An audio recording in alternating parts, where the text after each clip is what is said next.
Alright, as we move down into the feet, we again want to start looking at which edges make the most sense to do that. So we're going to grab some edges right around where that Achilles tendon is.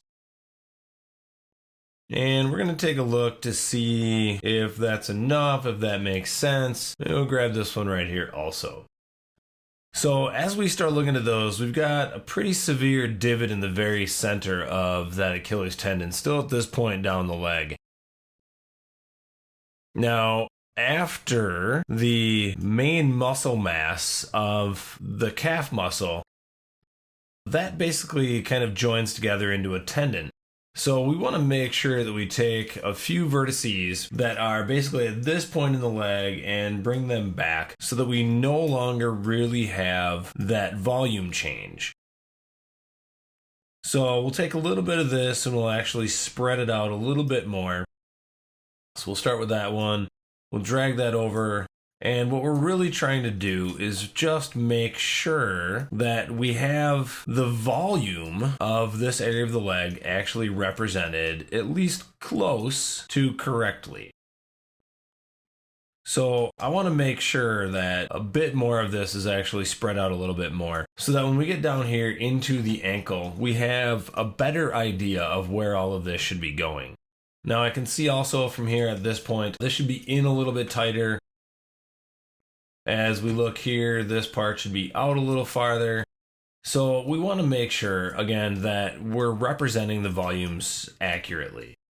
So here at this part of the leg shin, we want to make sure that we're out where we should be. All right, so that looks a little bit better. Now we can go back to those edges and actually grab and bring them down. So this is going to end up basically being the Achilles tendon and then the transition into the heel bone. So I want to make sure that all of this is flowing with that structure correctly. So as we do make some adjustments here, we're going to see that some of this actually, right there, that looks pretty good with where that is. That should be tucked back into the leg. So we're in a pretty good spot there. As we rotate around the front, we'll still see that we want to adjust the way all of this flows and smooth everything out so we have nice transitions around that leg. So I don't worry too much about the front right now. We're going to keep going with the back of the ankle. So we'll grab those edges again. And we'll drag them down a couple more times. So bring them down right about there. Again, I want to go into the vertices and check, make sure that everything is basically where we want it. Bring some of these sides a bit more forward into the mesh. Again, we want to make sure that we're creating the volume. So as we make those adjustments and then go back into the edges in order to drag them down a little farther, we'll see that we're going to start basically attaching to the heel bone or the calcaneus bone. So as we bring that down one more time, we're going to look at how that structure is going to change as we do get down into that bone structure. Now here, kind of betting there's a little flaw with the image that would make more sense than having such a steep angle change right there. So we're just going to see about kind of rolling with the flow there and making sure that we don't change things too drastically. So again, back to those edges, drag it down a couple more times. We'll look to the middle of the heel right about there. And again, I'm looking around at, oh, that's what it is.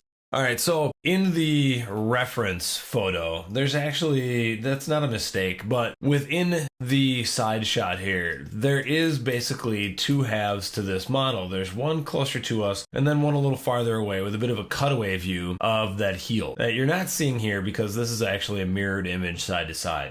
So ignore that cutoff. Basically, that's where the original photo is basically just a little bit off.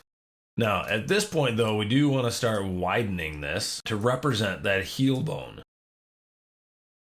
So we're going to widen it and we're going to move it over a little bit and we're going to drag it down and we're going to leave that right about there. Now I don't want it all the way down to the very bottom edge. There's going to be a point where we do have to kind of work that down underneath the foot.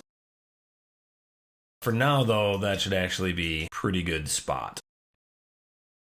Alright, so as I look around from a few different angles here, I can see I want to widen that out a little bit and round it off a little bit more, so that the heel has some volume to it. And then as we look up into that Achilles tendon, we're going to see that some of this could probably be a little more narrow, so we're going to scale that in a little bit and help define that Achilles tendon. And then we can actually take this region, we'll bring it out just a little bit, and we'll move it over just a little bit. Again, a lot of little fine tuning, but it's going to help to define that volume. Alright, so that's the Achilles tendon down into the heel.